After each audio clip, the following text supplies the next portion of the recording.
The following program is produced by the Tech Talk Radio Network. Hey, this is Mike Nelson from Mystery Science Theater and RiffTracks.com, and you're listening to the greatest show on the planet, Tech Talk Radio. Welcome to another episode of Tech Talk Radio. I'm Andy Taylor. I'm Shawn DeWeerd. And I'm Justin Lemme. Good to have you all here with us. A lot going on this week, and a lot has happened in the last week when it comes to technology that all of us have been able to experience. And I got to say, one of the things I'm most excited about is, as you know, the show has made its foray into amateur radio. First one to do it was really Shawn that started getting into it, and that Justin got excited about it. Yep. And I've been kind of talking about it. I thought, well, this might be kind of fun to do. We've talked about the Green Valley Amateur Radio Club. They've been, they've been great in helping people, learn more about it. They've got a club right here in Green Valley that you can find out more by going to their website. So Tom Lang brought me in a little treat because he knew I was talking about this. Ooh, Tom Lang brought me my very own radio. Oh, my gosh. So thank you, Tom. It's the Wacom, W-O-U-X-U-N. Wacom radio. Wacom. I have no idea. Chinese radio. Yeah, it's like the equivalent to the Baofeng. All right, cool. And I mentioned Baofeng, and he said, Baofeng's good, but he said he's got a lot of these radios, and he thought this would be kind of cool. So I have no idea what to do now. So I got myself a radio. Well, I turned it on, and it but that's all it does, and I don't know what to do with it. Well, first things first is you need to get yourself a better antenna. Yeah, this because those little rubber rubber ducky antennas are not going to cut it. You need to get yourself a longer antenna, and I recommend, and I think Shawn would agree with me, signalstuff.com has a bunch of antennas that you can buy. They're actually 3D printed. Well, the connectors are 3D printed, but the antenna itself is probably what do you say, Shawn, like a 1 meter antenna? I think you can buy them in varying length. I think you can buy them in 19-inch, 26-inch, and a couple different inch sizes for those who use the materials. But they're going to be much better than your rubber ducky antenna. All right. And they're super flexible. You can actually coil them up. I use the ones that I have. I have a Nagoya antenna, and then I have another one. I might hurt myself with that thing, though. That's called an Abri. Ooh, I like that one. But I can fold it in half. Oh, now who makes that one? Abri, A-B-R-E-E-E. All right. A-B-B-R-E-E, Abri. And this one is the 19-inch, so it's just over a foot long.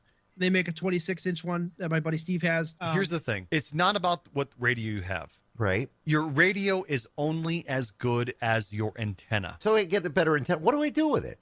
We need to start from the beginning. What I would recommend is so first off, you should get your GMRS license. Okay. Again, it's $35, like Shawn said. There's no test involved. Get your GMRS license. You can go to the FCC website. You can get your GMRS license. Go to Radio Repeater, right? What's that, Shawn? Is Radio Repeater, or is it mygmrs.net? You have Radio Reference. Okay. And repeaterbook.com. Repeater Book will give you a list of the repeaters that are in your area, and it'll give you the frequency, and it'll give you what they call the PL tones, which is I don't remember what it stands for, but I think it stands for party line tone. Meaning, if your radio doesn't have that tone, it's not going to decode or encode the signal. What he means by tones, by the way, is kind of like, you could almost equate it to like the pass key to get into their channel. Like in a way, it's not like you have to type in like a, CT1753 exclamation point. You don't have to type. No, it's not that. It's like they have sub frequencies in a way. I know I'm talking wrong here. Forgive me for any ham radio operators are listening out there, but I'm trying to explain this in layman's terms. You can dial into a frequency, but if you don't have the correct subtone of that frequency, you're not going to be able to hear the conversations that are going on. So you're going to want to go to, like Shawn said, Radio Reference and Repeater Book. Okay. I'm going to look for those. I got to get this certificate so I can actually start. Well, no, I can transmit, right? You can still listen on anything for free. You don't have to have a license to listen. But if you want to transmit back, you do. All right. I just went through the whole GMRS license thing. It was a little difficult to go through the process. But hardest part is the website. Yeah, it is. But once you get through that, you wait about 4 or 5 days. You get your license and you're good to go, and then you can transmit. But what I would recommend is you get the license to transmit, but also Now, you don't have a Baofeng, so I can't speak to what do you call it? Wuxun? Yeah, it's Wuxun. Wuxun. It's the. I'll give you the model number. It's the KG UVD1P. There's probably some sort of programming software out there, maybe even a cable that's specifically made for programming that. I know with my Baofeng, I got a programming cable. I don't have it here in front of me. But I do have my Yaesu programming cable. So this cable that I have here that I'm showing on the screen, if you're watching the video on demand, this part right here it's a USB adapter, plugs into my computer. It has a microcontroller in the USB adapter. And then on the other side is a 1/8 headphone jack connector that will plug into the Yaesu. And what I can do with that is then I can program all of my favorite frequencies, all of my settings with a piece of software than having to do it with the keypad and the dial tones of the radio itself. You can just turn it on, and I'm sure there's a scan function on there. Right. It's probably like a couple different keystrokes you might have to press, but you can just simply scan the frequencies, and it will just simply rotate through all the available frequencies that it can pick up, and it may pick up some sort of conversation. And if it does, you just stop the scanning by pressing a button, and then you can write down the frequency that happened on. Once you get a response, and you can hear some people talking, then you can just simply write down that frequency and be like, okay, this is a potential frequency that some people are using regularly. Right. But you being in Tucson, this is interesting, and this brings me to kind of another side anecdote to this. You know, like I said, I got my GMRS license recently, right? Yeah. So I'm actually tuning in to this weekly net. It's on that's the guy in Phoenix that wouldn't let you talk? Yeah. 2 weeks in a row. 2 weeks in a row. Oh, man. Bro. So I got my GMRS license, and I tune into this Sunday net, right? And I talked about this last show. And I decided, you know what? I'm going to do this again because, you know, this Sunday I wasn't doing anything. I was like, all right, I'm going to tune in to this net again. So I did early check-in. Yeah. I was waiting. They were like, all right, anybody in Arizona want to check in and be like, oh, this is Bill from Tucson. Okay, well, we got you, Bill. Oh, this is Ed from Tucson. All right, we got you, Ed. Oh, this is James from Phoenix. We got you, James. Right. And then they move on to New Mexico. Then they move on to Colorado. And I'm like, all right, this is Justin from Colorado, Denver, Colorado. And they're like, all right, we got you, bud. Early check-ins. All right, are we done? Okay, now we're going to hand it over to the net where we're going to call on everybody to talk. If anybody's got traffic, and when I mean like traffic means you can talk about whatever you want to talk about. It's your platform. Yeah. I waited for one You just broke something. hour. I waited for 1 hour. This is the second time, right? The second time. They got to Colorado. They called out every single person in Colorado except for me. And then they're like, oh, now we're going to go to our Zello users. And I'm like, net control, this is WRTI 935, Justin out of Denver, Colorado. I'm not sure what I'm doing wrong here, but this is the second week that I've been missed. And I do have traffic. I'm just wondering what I'm doing wrong. Over. You're ready to throw and the a guy tantrum. comes back. Oh, yeah, Justin, we got you. Yep, you're good. All right, cool, thank you. All right, going on to the Zello users. I'm like, I wanted to throw my Baofeng through the wall. Like, seriously, I was so mad. Oh, and man, I'm sorry. I went to a couple different ham radio groups on Facebook, and I basically called out this whole thing. I didn't mention the exact net, but I was like, I'm in Denver, and I was like, this is the second week in a row, and everybody commented back like, yeah, that's pretty much just a really bad net operator. I thought it would have been funny if nobody would have actually commented. Oh, my God. Justin would have been I would have given up. I'm like, screw ham radio. I'm that done. would not have been good. So, again, I don't know. It might be fun. I'm looking forward to it. You guys have gotten into it. I'm getting in. And I don't know if our listeners have been, following the bouncing ball. They might want to get into it as well. So, should be a lot of fun. I may or may not have bought 2 new radios. Really? Oh, my God. What did you get? What did you get? I bought another Baofeng. Okay. I bought the 8-watt Baofeng. Yep, that's what I have. And then I bought I'm not buying it. I'm being gifted it from an Elmer. So an Elmer is somebody who's old and is in ham radio. One of the guys that I work with does a lot of freelance audio. Why do you got to say he's old? Well, he's old. He's like 75. Oh, okay, good. I thought he was going to say he's over 60. No. Thanks a lot. He's well into his 70s. He's got a Kenwood Kenwood's 50D HF radio that he's going to give me. Wait, HF? HF radio. That means are you talking I've about got some pressure on me to get my general license. A handy talkie? No. Or An actual base station. Oh my God, That's dude. awesome. And I may or may not have already bought a dipole antenna to mount in my backyard. That is cool. Now, will I be able to listen to you? And I may or may not have also bought a USB SDR converter so I can put all of my traffic on the web. Does Caitlin know about this? Yeah.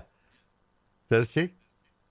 I don't think she does. No, I don't think she does. She does. Look at that. She's going to find out about it when she hears this episode. She got me a radio for Father's Day, right? The one that I have in my car. Right. Yeah. And then she's like, this will do him for the next 5 years. So. All right. So will I be able to, with this thing, listen to you, Shawn? If you ever are broadcasting? GMRS. So when they do the national, my GMRS. Amateur Field Day, yeah. So I have to preface this, right? GMRS is a national, anybody could talk on it, right? Well, anybody that has a GMRS license. But there are several different groups of linked GMRS repeaters that are linked across the internet. The group that Justin and I are part of is mygmrs.com. There are other ones out there too. .net. No, it's .com /net. mygmrs.com. Yeah. Oh, sorry. My bad. Once a week, they link the regions together. They link the Midwest, they link Justin's region, they link your region. Well, I think you guys are part of the same region. Yeah. And they do a national Southwest. net where they do a national check-in. So yes, I don't remember exactly when that net is. I think it's Saturdays at like 5 p.m. If I did a check-in and you happen to be on one of these linked repeaters down in the Tucson area, right, you could hear me call in. If you knew his call sign. Yeah. If you knew my call sign, WRQY 323. That's my call sign. That's my GMRS call sign. The only way I recognize your call sign, Shawn, by the way, is the 323, because it reminds me of Halo, the video game Halo, because the original game was made by 323 Industries. Oh gosh, that's right. Then what? Then Bungie came along and took them. Actually, no, I'm reversed. Bungie was the first, and then 323 Industries took it over. Yeah, all right. But regardless, it reminds me of Halo. So if I hear 323, I'm like, oh, that could be Shawn. But Andy, what I'm going to do is in the break, I'm going to get you a frequency to put in. All right. The tone, so you can hopefully hear some net activity or some repeater activity. Cool. During the show. All right, I like that. All right. So now to move on a bit into the world of tech, which we do have some great stuff for you today. But that was tech. The big story came out this week that apparently AMD has been selling their Ryzen processors almost outpacing Intel. And it had a couple of people ask me, well, they were thinking of doing a build. Should they move towards, doing a Ryzen? And I don't know about me. I've not done an AMD processor in a long time. My last couple of builds have been with the Intel processor, and I've been extremely happy with it. But some people are saying with the price, you get really good performance. And I'm thinking, have you guys tried this? And with this information that more people are looking at that going, okay, yeah, time to go. What would they need to do to make that change? Well, what would it make you? If they're going from Intel to AMD, obviously they need to buy a new motherboard because the socket sizes that you can't change it. Yeah. Manufacturers make both. They make motherboards that fit AMD. They make motherboards that fit Intel. So when I upgraded after Justin sold me his 1070, it didn't fit in my case. I moved to a new case, and then I wanted to upgrade because the motherboard and CPU that I was using was throttling the video card because it was that old. Right. So I updated to a AMD Ryzen 7. Oh wow. 3700. Okay. And how I don't remember what I paid for it. I think I paid like $350 or $400 for it. Right. And then I'm also running a gigabyte Aurorus motherboard. All right. Because I had to fit the A4 chipset. for the Ryzen, because the only Ryzen motherboards that I had, or AMD motherboards that I had, were FX, which is the previous chip, the previous die size, or the previous socket size for AMD. So overall, I mean, the motherboards are you can spend $100, you can spend $400. You can get in there. Right. I'm gonna give you the website that I use to do all of my research, PC Part Picker, because you can go in and you can buy a motherboard, and then you can get products that are compatible with that motherboard. So you're getting the right socket size, and then you can kind of budget yourself, and so you don't budget yourself out of your budget. You can constrain yourself. And I'm very happy with it, right? And then I upgraded to the 3070 in the same motherboard, and it's been great. So I have been very happy with AMD. I've got friends that are strictly AMD. I had always been Intel since I built my first computer back in 2009 or whatever. And I was running an i5 then, and then I was running an i7, and then I was running a newer gen i7, and then I jumped ship to Ryzen. So I'm very happy with it. It plays all the games that I want to play just fine. I can also play and stream, and it doesn't really max out my processor. So you're seeing the performance with it. Yeah, I for what I do, it's great. And I can play Flight Sim in VR, and I can do streaming, and I can do the NDI stuff that I do with work on my computer, and I see no issues with I was always, like I said, I'm a fan of Intel. We've had them on the show before. They've been really good to us, over the years that we've been doing the show. But I always was kind of bummed when you'd go to buy a software package, because remember when we would actually go to the retail store and we'd say, okay, I want this software, and you'd take it and you'd look at it and it would say Intel or compatible processor, because you would never see it say AMD. AMD. That came later. You see it now. No, but that's just because Intel paid them money to put their name on it first. Right. Kind of like, when you go to a grocery store, you have products that are on the top shelf, products are on the bottom shelf. It's all marketing. I mean, that's what it is. But there are people who believe that Intel and AMD, where AMD may maybe not be the best processor, it actually, you can get good performance out of it. Intel had such a grip on the CPU industry for such a long time that it's like you go to it because it's tried and true, and you're not going to be some guinea pig testing a lower tier processor, right? If I may, I think part of the reason why Intel has such a stranglehold on the processor market, going back to what Andy just said about how you buy a product that it says Intel or compatible processor. Yeah. Whereas AMD is not listed on there. The reason AMD is cheaper than Intel is because they're not putting all of their money into the advertising. You got to think about it in terms of, like what Shawn just said, the marketing. Intel is putting billions of dollars into marketing, whereas AMD is basically riding the coattail of Intel and saying, hey, we're here too. Yeah. And we're just as good, if not better, than Intel. But we're not going to spend the $1 billion of marketing to prove it. You just have to find out for yourself. Now, if somebody would, like Shawn, you did that upgrade. If somebody was to do that, the only thing they have to change out, it would be the board, the processor, a reinstallation, of course, or if they're building a new system, their memory, their graphics card, their video card, or audio card, if they've got a channel that's going to work. But even the AMD boards, they come with integrated graphics and integrated audio, don't they? Not all. Just like Intel, there are boards that don't come with integrated graphics, right? The board I have does not come with integrated graphics. Mm-hmm. Yeah. The processor I have does not support integrated graphics, right? So it's not necessarily the board that doesn't support it.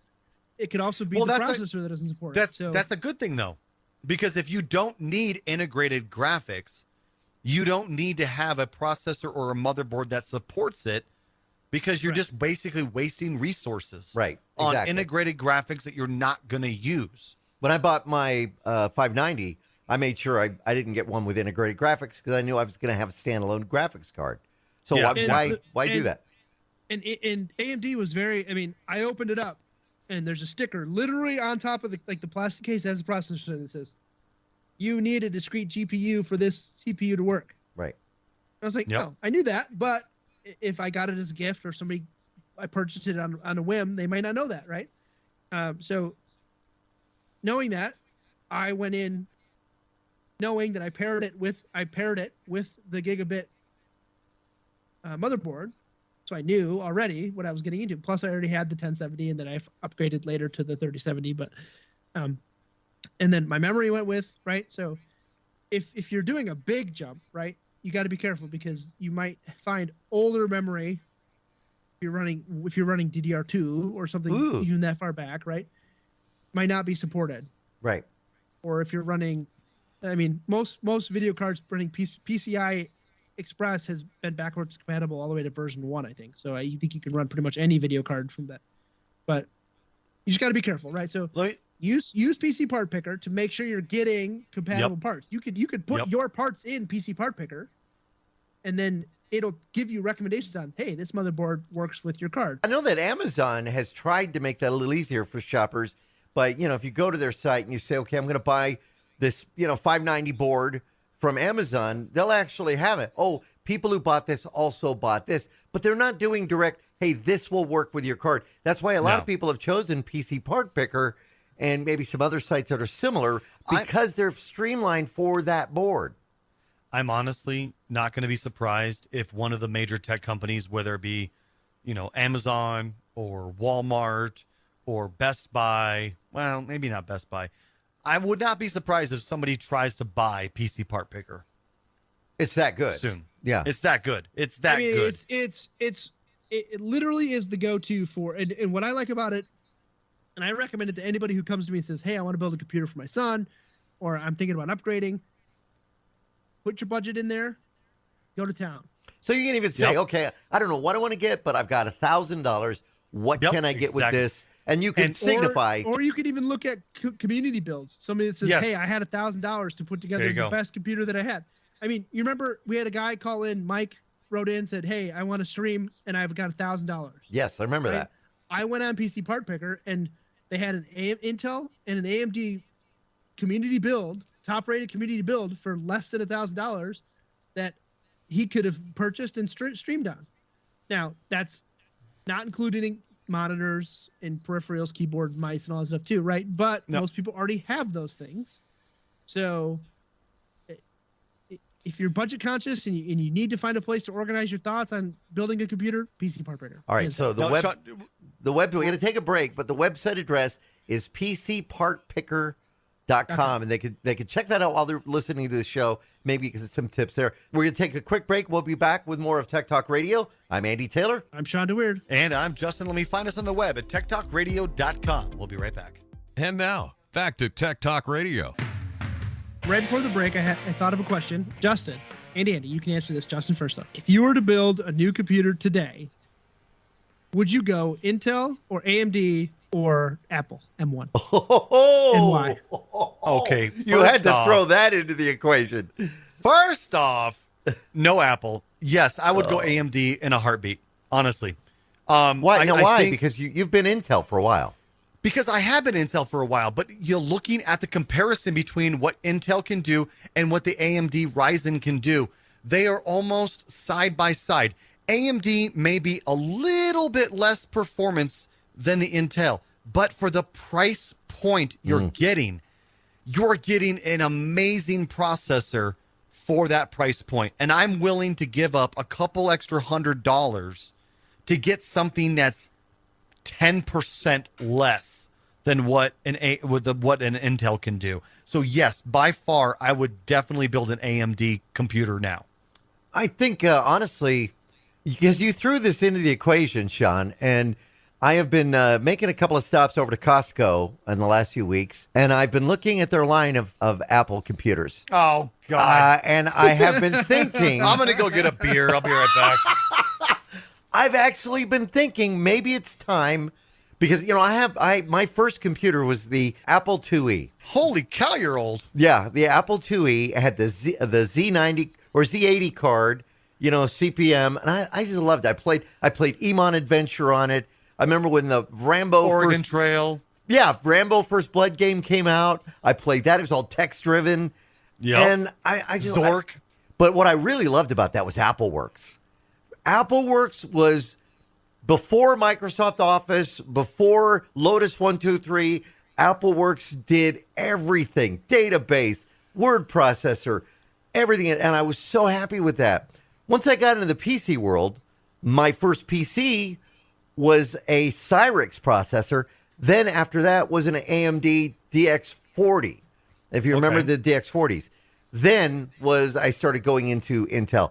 I think I really want to try Apple. It's just so expensive to do. But to have one in another room would be awesome to be able to sit down and start using it. I will never tell somebody to buy an Apple unless they can afford it and unless they're doing media production. Yeah. Ladies and gentlemen, I want to mention this. Build a PC over a Mac any day. All right. Want to mention this, ladies and gentlemen? Andy is no longer a part of Tech Talk Radio. It is now the Shawn and Justin Tech Talk Radio Show. Oh, man. Yeah, because, we don't cover Apple that much, but I really do like what... Because they don't innovate anymore. Well, how can you say that with the... Because they steal everything from the PC or Android market. Take a look at what they're doing with their new processor. And that's what's got me interested in it, especially because I do media production. Let's face it, do audio, video. For that, I'm like, well, this might be the thing. And they're talking that it blows the doors off the Intel processor. Okay, so if you want to get a computer that does only media production and nothing else, then Apple's the way to go. If you want a computer that's all around available to do everything from gaming to multimedia to media production to internet, then you want a PC. You've got a pretty good point there. I mean, I like I said, I said it to Justin because I knew it was going to get him going, right? yeah, that's you got me going a little bit. I will say, right, Apple has some decent mid-level products for media production, right? And with the M1 chip and the M2, the M1 Pro, M1 Ultra, now the M2 chip, they have some good. It works in a media production workflow, right? And that's not everybody, right? Nobody.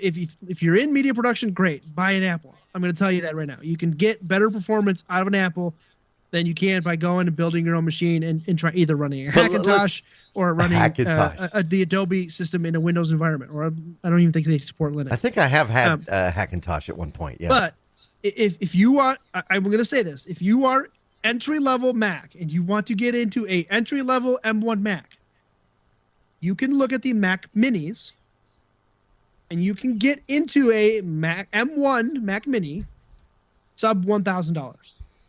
Yeah, but if you want to go full bore and you want to have great performance, you're going to be spending about $2,000 to start. Yeah. If you want to go high performance, you're looking at either going to the M1 Pro or Ultra, and you're looking at either buying a MacBook with those processors in it, or their new Mac Studio, or even going into the Mac Pros, which they haven't really refurbished yet, and I think they're going to be doing that this summer in Q3. Yeah. But there are reasonable options. Justin's yawning at me over there. But if you live and work in a Mac OS environment, if you have an iPhone and you enjoy doing video production and stuff, and you want to use your iOS apps, your iPad apps on your computer, since they switched to Intel to their own silicon, you can run not all iPad apps, but most iOS and iPad apps natively on the M1 silicon. See, that's been one of the things that has made me be interested in Android, is because Microsoft, for the PC side, has embraced it. I wish they would embrace it like we've seen with the iPhone, but they won't do it. They've embraced the Android. You can now, duplicate your screen on your computer, using the Android app. I mean, the whole bit. I wish there was more of them working together, and we're not seeing that. At least Microsoft, because it's an Apple product. And I wish they would do that with the iPhone, which maybe go, well, I'll just switch to the Android, and then I can use it with Microsoft. Or the other way, just go to an Apple and use it with my iPhone. If you're not sold on Apple, you're not sold on Apple. And I'm not here to try and convince anybody to switch to Apple. But I'm saying there's an environment for it, and it's not Justin's environment. Do they have a program as good as AppleWorks was? Well, they have. So they have their suite of, like, they've got Pages and Keynote and, GarageBand and all those types of things. Right? Justin, now come on, share some respect. No respect for Apple. I'm sorry. All right, so the thing is, you build a computer. Say you're gonna with the $2,000 you're gonna take to invest in a Mac. You could take that $2,000 and really get a full blown PC experience as well. Oh yeah, and that's the thing. You put that into PC Part Picker, you're gonna be pretty impressed with what you get. Yeah. I'm not, and I feel like I'm kind of getting backed into a corner here where it's like, oh, Sean's back only. Like, no, you can build good. You can for $2,000, you can have a good Mac and you can have a good PC. They both do their own thing and in their own environments. So wait, hold on? May I correct you? For $2,000, you could have a good Mac or an excellent PC. Oh, there you go. But that excellent PC is running Windows. Oh, come on. Really? Come on. Microsoft has been really running Windows okay, 11, which looks like Mac I'll OS give now? you that. Good point. Okay, yes, I'll give you that. Windows 11 looks like Mac OS, and it doesn't run that great, but Windows 10 is really solid. Yeah, but the problem is we're going to eventually all have to go to Windows 11 or whatever will come after 11.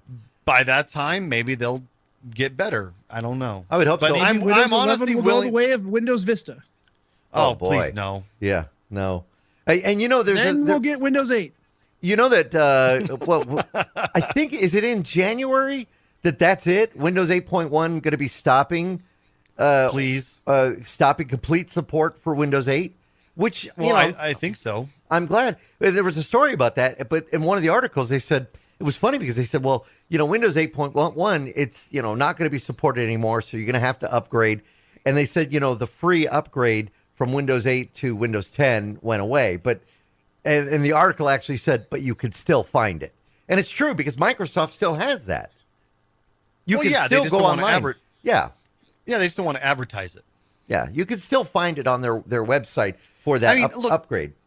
Look, I'm not saying that Windows is perfect. Nobody's perfect. Apple's not perfect. Microsoft is not perfect. Good point. Okay, but I have been in both ecospheres. I have been an Apple person for many years. I have been a PC person for many more years. Mm-hmm. And honestly, I keep going back to PC because Apple is so limited. I guess it really comes down to your preference. I am a gamer at heart. Right. I want to play games. I want to be able to do things with video games. And Apple just does not have that support. If you are a hardcore audio engineer, video engineer, somebody who is strict photographer, or a strict office environment worker where you only need, the documents and the spreadsheets and emails, then fine. Maybe Mac is your way to go because that's what you do. But if you're somebody who wants to experiment with video games or anything like that, you're not going to get that with Mac. Yeah. End of story. That's my beef with Mac. They have a good user base out there, and some will say maybe even stronger than when it comes to a PC. One thing I haven't mentioned, I'm going to throw it into the fold. What about Linux? If you want to do Linux, then do Linux. Like that's on you. But there's support for it, but you got to learn Linux. You got to learn how to work the Linux environment. You've got to be able to be savvy in terminal and get in there. Learning Linux is like learning a new language. It is, isn't it? There's really is. A lot more programming honestly involved. Oh, there's a ton more. I mean, a lot more command line interfaces, things that you have to do. Now, granted, yes, there's Ubuntu. There's even, graphical user interfaces for Debian and CentOS. And I think even, does Red Hat even have a graphical user? I don't know. But the truth be told, Linux is a whole different beast. It is super, super powerful. It is amazing. If you know how to use Linux, you can rule the world. You know, somebody asked me, they want their child to learn about tech. And I honestly said, you know what? Have them build a computer. That's how I got my son involved. My son now works for a big tech company. Great advice. I got him involved by, here's a motherboard, here's a case, here's a processor, here's memory. Let's build a computer. And he did, and it was so excited by that. Well, he started writing his own code, by playing with some of this stuff, and that's how they learn. Now, Raspberry Pi, raspberrypi.org, they have some really great instructional programs for kids as well. And but they're Linux-based. Yeah, and I want you to know that. But yet you can really, they just introduced a $6 board, Raspberry Pi, with Wi-Fi on it. I mean, that's pretty amazing. So there's a lot of opportunities. If you go to Raspberry Pi's website, that's PI, you'll find all that stuff there. The problem with Raspberry Pi now, and this is a short problem for them, is they are running short on supplies. Yeah. You cannot find a Raspberry Pi on their website right now. With the silicon shortage and the supply chain shortage, you can't find a Raspberry Pi right now unless you buy it on a third-party market, such as eBay or Facebook Marketplace or whatever. It's very hard to find a Raspberry Pi. So if you're interested in that, I'd say just kind of wait it out a little bit. Wait it out, because Raspberry Pis are worth no more than $35 to $50 on average. Shouldn't be spending a couple $100 on them. No. If you're spending a couple $100, you're getting ripped off. All right, we're going to take another quick break.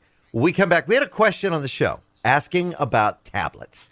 So we wanted to kind of tablets, not tablets like for drawing, doing artwork. And we wanted to kind of revisit our discussion with Wacom. Wacom makes some great tablets out there. I've used them. I'd love to get myself a Cintiq. If you want to take from pen to computer, you want to be able to have full control over your graphics, you definitely want to take a listen to this. Wacom tablet's going to be featured. That's coming up with Tech Talk Radio. I'm Andy Taylor. I'm Shawn DeWeerd. And I'm Justin Lemme. Find us on Facebook at facebook.com/Tech Talkers. We'll be right back.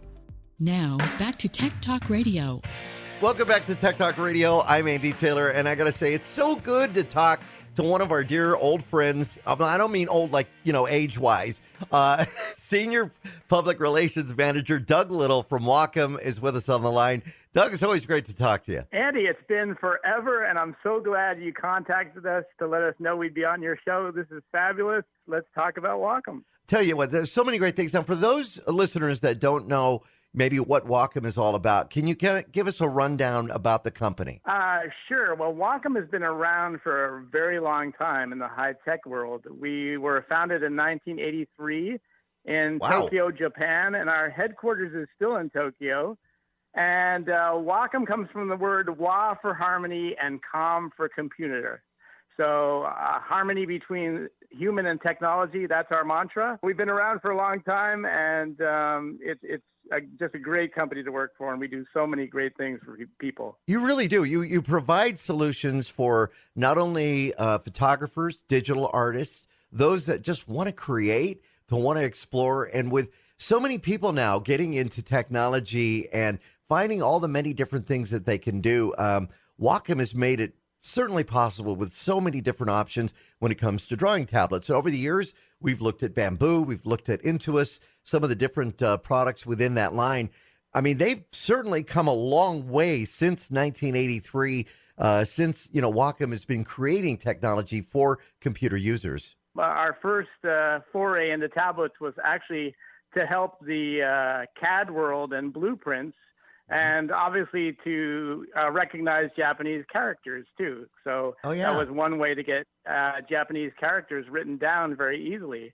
Well, when programs like Mac Paint and Fractal Design, which is now Corel Painter, came about in the late 80s, early 90s, people discovered that, oh, my goodness, you can use a Wacom tablet to create art and design. And that's when we really took off, was kind of late 80s, early 90s, and we haven't looked back since. Well, I've used the Wacom products with software from Corel, Aldus, going way back, Adobe, and it just seems like there's a growing number of software manufacturers that are utilizing the ability to work with a drawing tablet into the workflow. We're always, working with software developers on new products. And, obviously hardware can't function without good software. And now there are literally hundreds of pressure-sensitive applications that can take a Wacom pen and just make great art and design with it, from,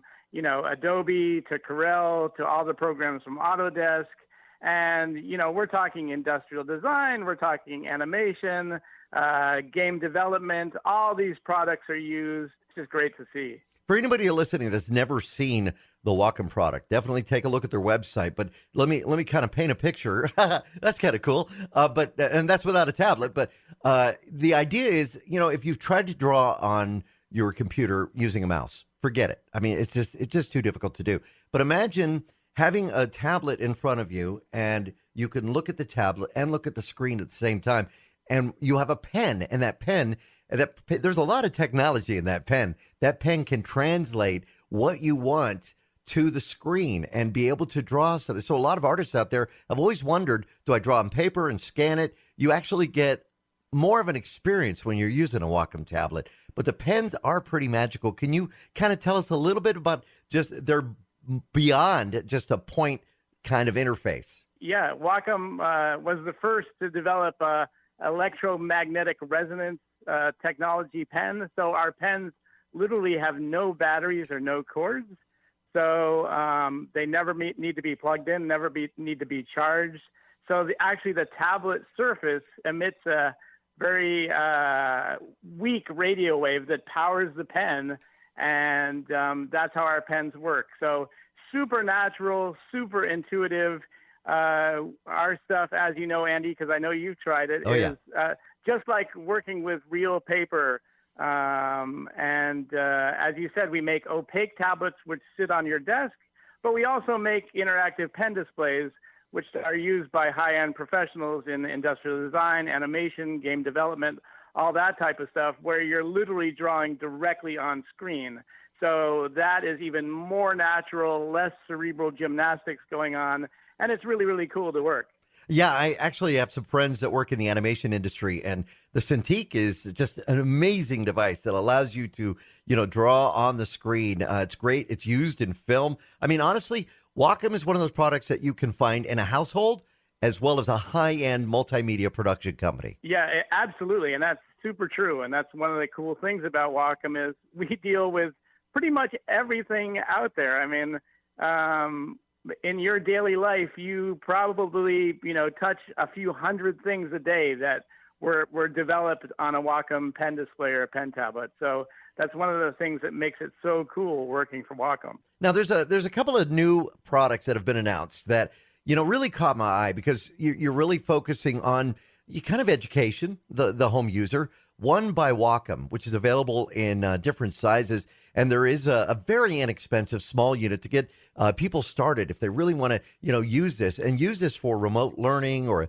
classroom environment. How is the one by Wacom going to be used in these type of situations? Well, the one by Wacom is a neat little tablet, and it's about an 8-inch by 6-inch opaque tablet. So it sits on your desk and connects to your computer. And that computer can be either a Macintosh, a PC, or a Chromebook. Google just certified the one by Wacom with the Works with Chromebook certification. We are the first tablet to be certified by Google to function with Chromebook devices. So nice. About 70% of schools here in the United States use Chromebooks. It might be a little less than that, but that's a pretty close number, I think.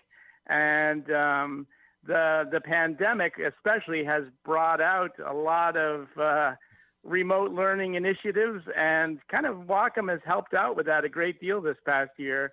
And so that's why we've done that. And it's been a great little tablet for the classroom, easy to connect, very simple to use, and teachers and students can get along with it just great. Plus, they still get that experience of, and I guess I'm kind of old school here, but the experience of using a pen. I mean, you can actually use this for more than drawing a character or doing like I said, creating an animation. You can actually use it for schoolwork type of stuff. Absolutely. I mean, that's what's happened. Wacom has always been huge in the higher education market where people are learning about industrial design or animation. Our products are in schools around the country, around the world in those areas. But recently, this has become a much bigger deal where students have to work remote. And for those that are learning a new foreign language that requires different characters, or if you're doing math or sciences that require equations to be written out, you can only do that with a pen. You can't do it with a mouse, and it certainly isn't very easy to do with your fingers either. So a pen is a very accurate pointing device, and that's what makes this so cool. So I love this. Again, available for the Chromebook, which makes it nice. And it's not that expensive as well. Now, what would be the difference between the one by Wacom and maybe the recently announced, and I love the N2os line. I've got one, the Wacom N2os S. What would be the difference between the two of them? We have several opaque tablets. So the one by Wacom is our least expensive, as you just mentioned. Mm-hmm. It also probably has the lesser of kind of feature sets. Right. It does have 2 buttons on the pen that you can customize if you'd like. Then you jump up to the N2os, which has 4 express keys that can also be customized in our driver software. And then the N2os also features wireless technology, so it doesn't need to be wired to your computer like the one by Wacom would. Right. And then we also have the N2os Pro, which is more of a higher-end device for serious amateurs or professionals that are looking for something that has a little more pressure sensitivity and items that can help you with shortcuts and modifiers and things like that. So just allows you to work a little bit faster and easier. Now, with the pens itself and some of that customization, they're able to change brush sizes, the type of maybe brush that they would be using as they're drawing on the screen. They're able to do that all just by, pre-programming or even changing there, correct? Correct. So almost every software package offers some sort of customization. And yes, anytime you're using a Wacom device, it's super easy to customize the pen to do exactly what you want. And it's just a matter of getting used to the software program and understanding how it works. For the users that want to go ahead and say pick up the N2os S, what software ships with that? That they get it, they look at it, and they go, okay, what do I do with it now? You do ship software so that they can start playing around with it and really kind of learning what all the many different things it can do. Sure, we do. Yep. So with the N2os Small, which is our consumer tablet, that ships with Corel Painter Essentials 8, Corel Aftershot Pro 3, and then Clip Studio Paint Pro. Oh, cool. And those are 3-month free bundles. And then if you decide that you want to buy it from there, you can. And so it's a cool. Nice little deal. Awesome. And now about learning the basics of this. Now, at some point, I'm sure, Doug, you got into this and you were like, okay, I need to learn how to do this. Is it a challenging process? Are there online courses? Are there lots of books available? Or, I've noticed on the website, though, I saw a lot of videos on the Wacom website, which I thought was pretty cool to help people get started. Yeah, sure. It's obviously the best way to get started with anything, as you well know, is to start to use it yourself. Nothing can replace getting down into the nitty-gritty of the tablet by just putting one on your desk and starting to use it. Because there is a learning curve to using a tablet. We have what's called absolute positioning on our tablet. So when your pen is up in the upper right-hand corner of your screen, for example, you'll know that your cursor is also pointing to that exact spot on the upper right-hand side of your screen as well. So that takes a little bit of getting used to. It's usually a couple of days. But once you get used to it, it's very easy. But as you said, there are things that you can do to learn more. Yes, we have tutorials on our website. And sure, there's plenty of stuff on YouTube that you can find as well on how to work with a tablet. I got to say, I've used my tablet in doing digital correction and restoration, and just some people will say, "Oh, here, can you fix this?" And I'll take a look. Yeah, no problem, because I have the tablet. If I didn't have it, I know it would be a real challenge to do with a mouse. So if you want to do the photo restoration, you want to be able to do some really cool things like this. This certainly makes it a lot easier. Now, Doug, I know you've been at Wacom for many years. What would you say is the biggest wow moment for you when it comes to the technology behind this? What is something that made you say, "Oh, this is cool"? Well, I think there's lots of things. A couple of them are introducing touch input onto a tablet along with pen input. Yeah. That was a really cool moment, especially for professionals working in 3D primarily, because now you can move and rotate an object with your fingers while you're using the pen. It's a pretty cool way to work. So that's fun. Introducing Bluetooth into our tablets. So, for example, if you're giving a presentation to a group, you can now wander around the room while using your tablet. Nice. That was a big moment. Just our bigger interactive pen displays, getting a interactive pen display in a 24-inch or 32-inch platform is really, really cool for people that are in a profession where they're drawing for long periods of time and need something that's super accurate and super easy to use. Is there a website where people can go to get more information, and where can they purchase the product? It's www.wacom.com. We do have an e-store, so you can always purchase right from our website. Amazon sells all of our products. And if you're looking to go to a store to actually look and kind of play with one, you can go to Best Buy, Staples, and a few others around the country. But those are my primary recommendations. Hopefully we won't take too long to talk to each other again. But I tell you what, it's always great to talk to you. And I appreciate you coming on Tech Talk Radio. Thanks so much, Andy. It's been great. And yes, let's not wait this long again. Well, we'll take a quick break. We'll be back with more of Tech Talk Radio. You can find us on the web at techtalkradio.com. And now, back to Tech Talk Radio. Hey, what's up? This is Tom Arnold, and you're listening to Tech Talk Radio. They're really great, and I love them. Hey, how about a copy of Windows? Can I get a laptop? So during the last break, we looked up the repeaters in Andy's area and we tuned it in. Yep.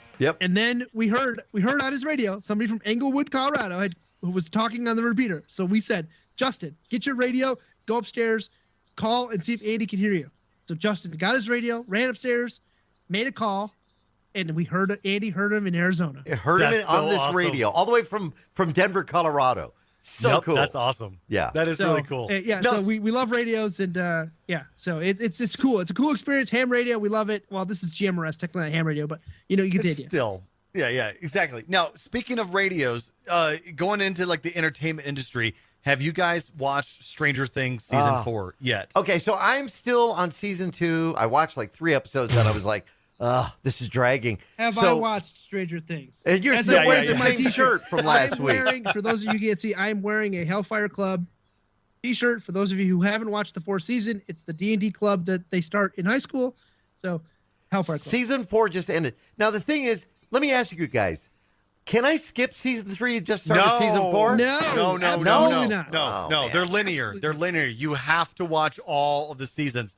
If you have not watched anything of Stranger Things, you need to watch Stranger Things on Netflix. It is one of the most amazing shows of our generation. Did you think well, it's not the last season. Season 5 is already in the works, but season 4, did you think it was really all the hype that they led up to be? It was so gory. It was very gory. It's very horror-esque. It's not super scary. It's scary, but it's not super scary. It's not. Yeah.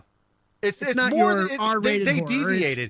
They deviated from the previous seasons, where mostly the previous seasons were more like a thriller type of suspense. Right. They really went with the horror theme this time, but I think they needed to, because people were starting to get to the sense of, it's just the same thing over and over. So now they're introducing a whole new style of it, where it's a little bit more horror, a little bit more in your face, a little more shocking.